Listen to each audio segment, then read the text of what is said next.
Hello po mga ka-viral, welcome back to this YouTube channel. Latest update ulit tayo, nilabas na ang mga patunay na si dismissed Mayor Alice Go ay isa sa mga may-ari ng Pogo Hub sa Bamban, Tarlac at galing sa iba't ibang Chinese investors ang mga milyon-milyon na pera na pumapasok sa kanyang mga accounts.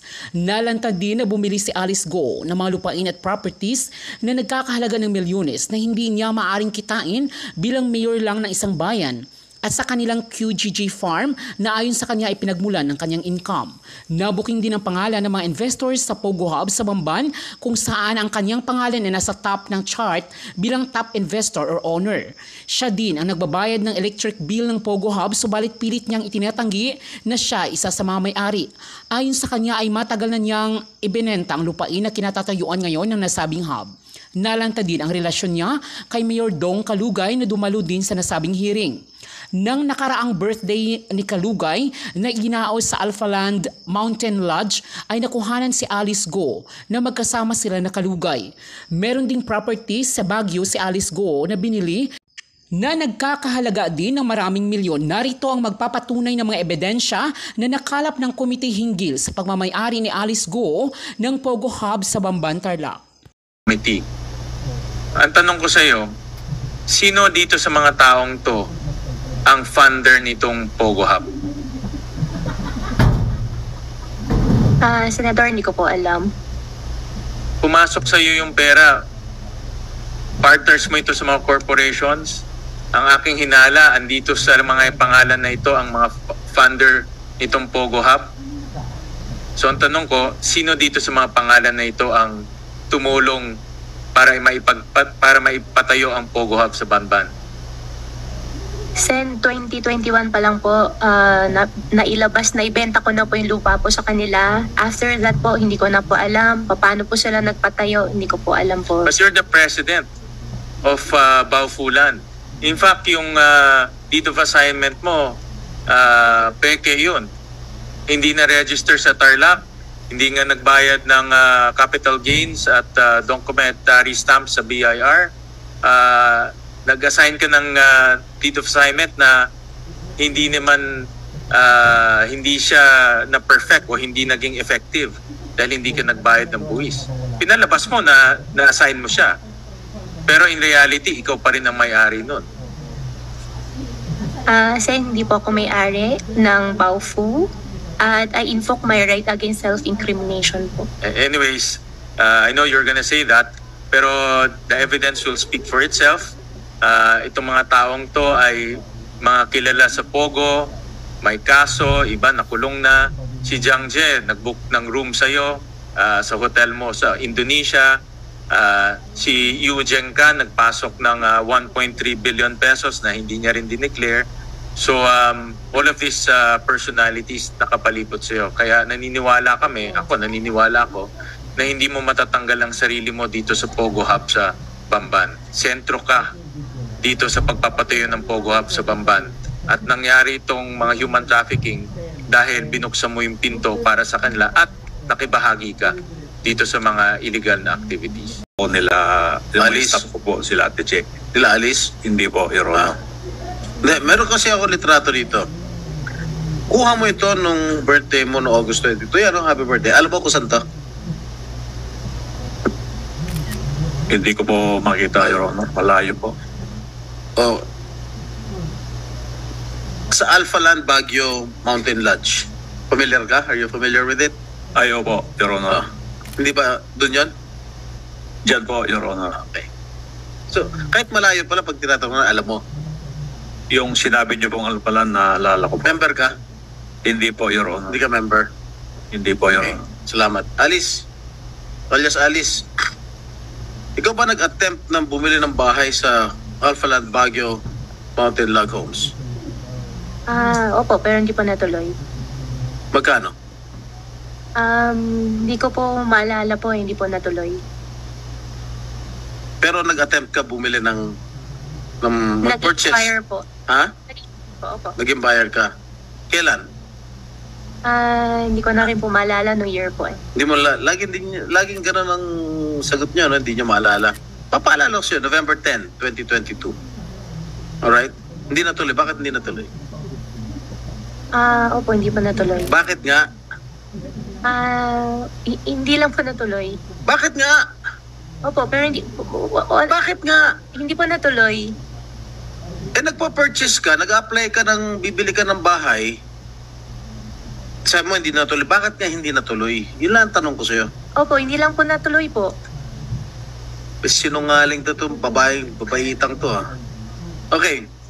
You signed an agreement on November 10, 2022 to purchase a log home worth, take note, 95,200,000 for a log home. Is it true? Opo, pero hindi po natuloy. But you attempted to purchase. And that's why I'm asking you, bakit hindi natuloy?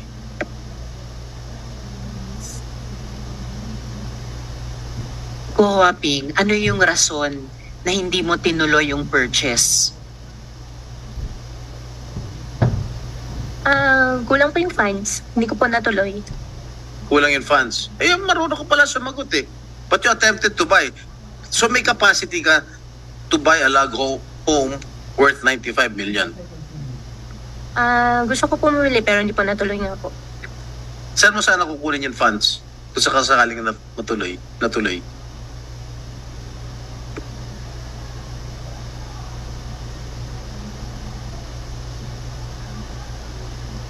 Hindi po natuloy dahil hindi po natuloy dahil hindi po nakumpleto po yung O magkano din down pera. payment mo?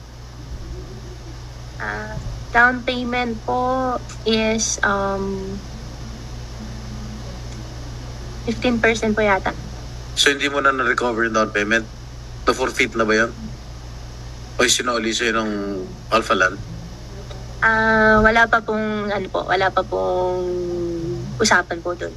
So ano mangyayari doon sa 15% down payment po? Hindi mo na susubukan na i-recover? Dahil di na natuloy? I-recover po. Hmm? I-recover po. So, ikaw ba nagbigay ng birthday bash kay Mayor Kalugay? Kasi nagkakatugma talaga lahat eh. Sa t-shirt, sa bag, pati sa Happy Penguin, pati dito sa Baguio Alpha Land. Hindi po. Ha? Pero nandito ka nung birthday niya. Sa Alpha Land. Alpha Land, nakarating na po ako. Ang tinatanong ko kung nandun ka sa birthday niya. Ano? On the mic, please. Nandun ka? Kuwaping. Okay. That's all, Madam Chair. Madam Chair, Let the people before we decide. Salamat, suspend, SP Pro Tempore. before we One suspend, related point, because Senator considering that I am next to ask questions, Madam Chair, and thank you very much for giving us the opportunity to ask questions next hearing. Kan. Yung Chen Kan po, as what I remember po, siya po yung isa pong incorporator po ng Hongsheng po before. Okay. And ikaw ang representative ng Hongsheng. Hindi naman po representative, ako po yung nag-translate po. But you also got the lono. Ikaw nag-apply ng lono ng Hongsheng. Ikaw nakakuha ng lono from the Sanggunian. Kaya nga na-suspend yung Sanggunian dahil dyan sa lono. And the Vice Mayor also got suspended. Nag-translate lang po ako. But it's on records na ikaw ang applicant ng authorized representative ng Hongsheng. No? And itong si Yu Cheng Kan, sino siya? Anong background niya? Anong relationship mo sa kanya? We all know that ikaw ang authorized representative ng Hongsheng, but ano ang pagkakilala mo sa kanya? Actually, kung hindi po ako nagkakamali, once ko lang po siya nakita. Ang nagpakilala po sa akin kay Shi Chun-san po, si Huang Ziyang. Si Wang Ji ang nagpakilala sa iyo. Okay. And at ikaw ang naging authorized representative kung siya ang one of the major incorporators nitong Hongsheng. Actually, hindi ko rin po alam kung paano po nakalagay doon na authorized representative po ako. Nag-translate lang po ako. Pero doon sa records, mayroon tayong records na sinabi ni Mayor Feliciano na pinuntahan mo siya sa office, nag-a-apply ka ng, we have that, no? Nag-a-apply ka ng letter of no objection So yung appointment mo as authorized representative obviously came from Hong Sheng, in which Yu Cheng Kan ang isang major shareholder dito. Nag-translate lang po ako, Senator. Of course that's your statement, pero hindi yan yung nasa records, no?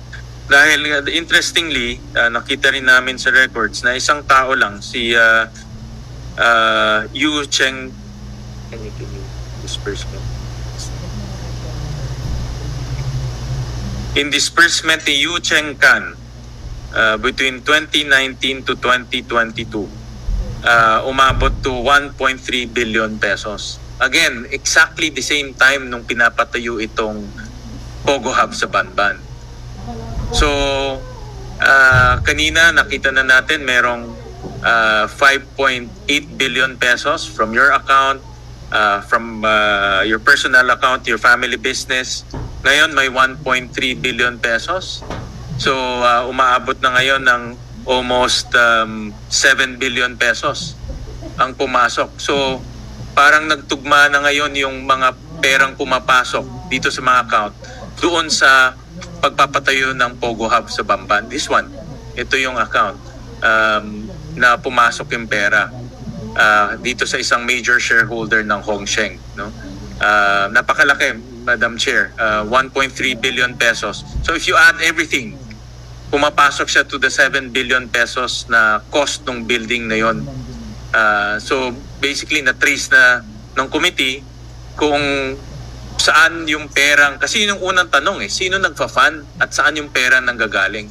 At very clear na ngayon kung saan yung perang nanggagaling, pero hindi clear kung sino ang nagbibigay ng pera. And that's where AMLAC should come in and investigate this matter thoroughly. Dahil gusto natin malaman ngayon kung sino ang mga taong nagfa-fund nitong sino nagpapadala pala. Alam natin yung funding source, but sino nagpapadala nitong perang ito. Madam Chair, I'll go to another personality. Si Wang Zhiyang. And si Wang Zhiyang was mentioned many times in the hearing. And in fact, incorporator siya ng Baofu Land, no? Pakilabas nga itong diagram. Okay.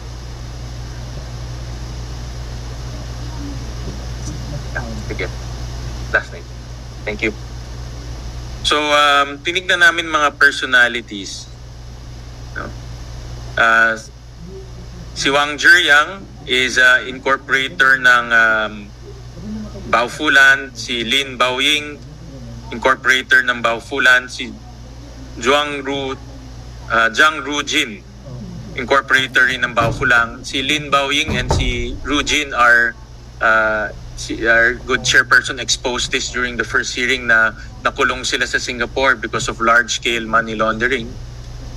Si Yu Cheng Kan, incorporator ng Hong Sheng.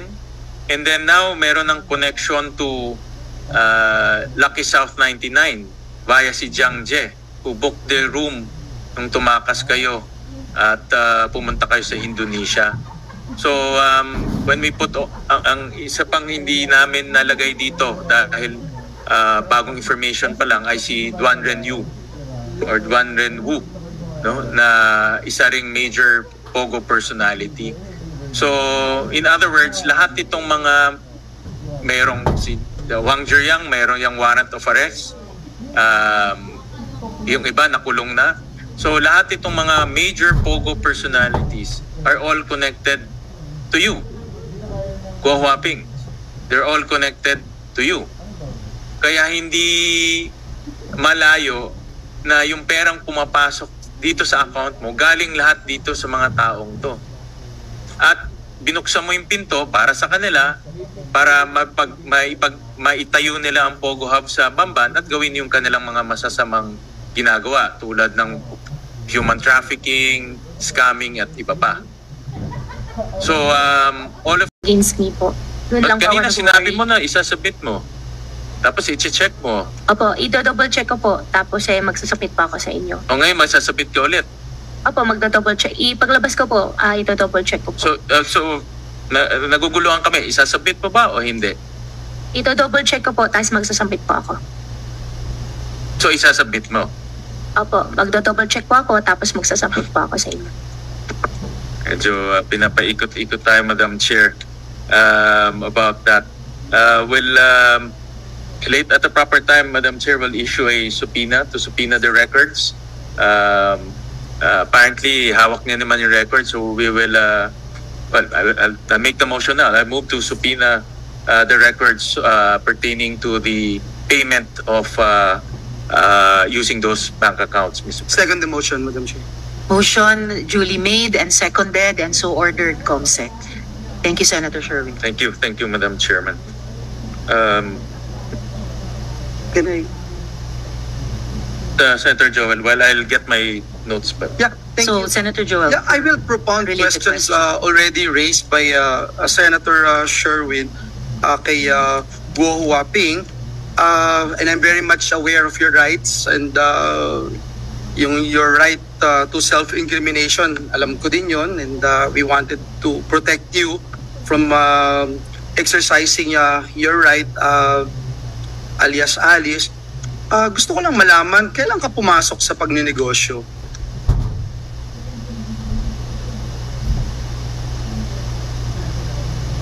Kahit estimate lang, Year 2000 po, Sen. year 2000, Pero hindi ko po maalala nung exact year. around that date, no, more or less. Apo. So, tinuruan ka ba ng tatay mo na magnegosyo?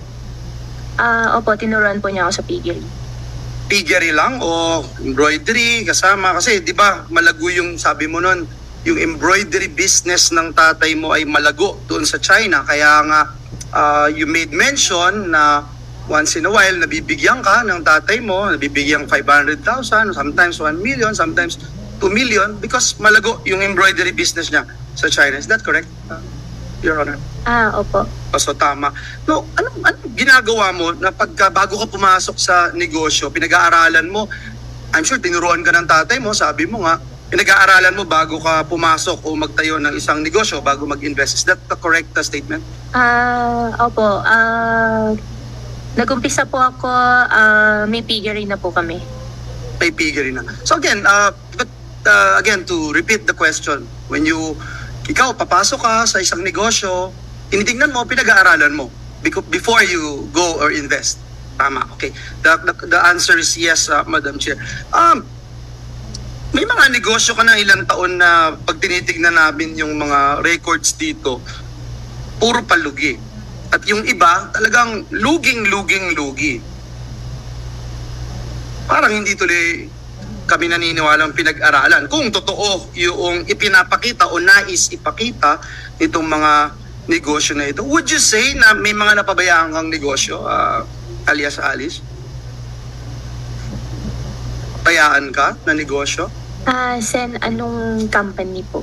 Whatever it is, because I can name one. For example, QJJ Embroidery. We can show slide 1. Yung QJJ Embroidery, ang nire-report dito, kumikita ng 720,000 noong 2023, 440,000 noong 2022. Pero pag tinignan mo yung mga expenses ng kumpanya, sobrang laki. Kaya hindi mo makita yung whether or not maayos ang pagpapatakbo nito. Yung Baofu naman ay gumagastos ng tinatayang, yung kanina pinakita ni Senator Win, no? Yung construction pa lang, about 7 billion na. Tapos may tinatayang 6.1 billion na gastos.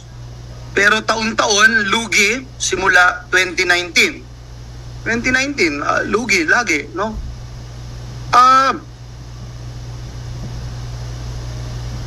Ang question, paano nito nababayaran yung construction kung lugi? Sen, yung pong Baofu, hindi po siya sa akin. At hindi rin po ako nagbabayad ng construction. Hindi lang.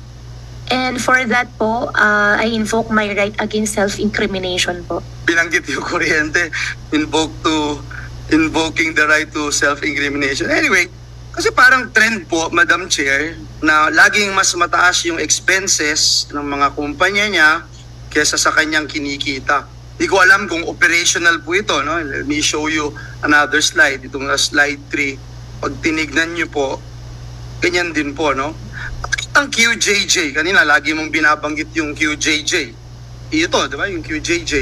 In fact, sabi mo nun na ang source ng income mo bago ka maging mayor ay ang QJJ Farms. Nasa record po namin yun. Opo. Yes, you said that. Yes.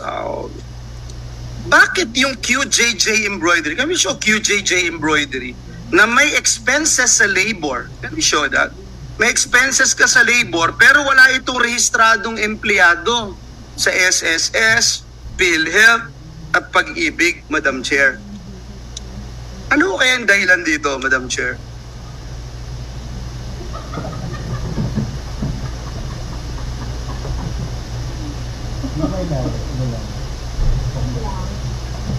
Yes, I have a question. Po, Huaping. Sabi mo, sa iyo yung QJJ, yan ang source of income mo. Sa sinasubmit mo na cost of sales mo, wala ka, may malaki kang expenses sa labor pero wala kang rehistradong empleyado sa SSS, ulitin ko, SSS, PhilHealth at Pag-ibig. Bakit po? Sen, I invoke my right against self-incrimination po.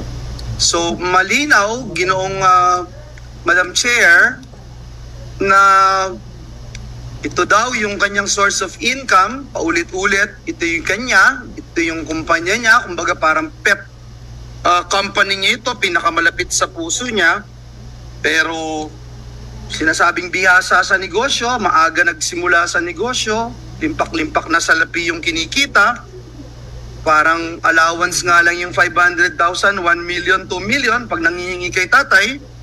Pero puro lugi po ito.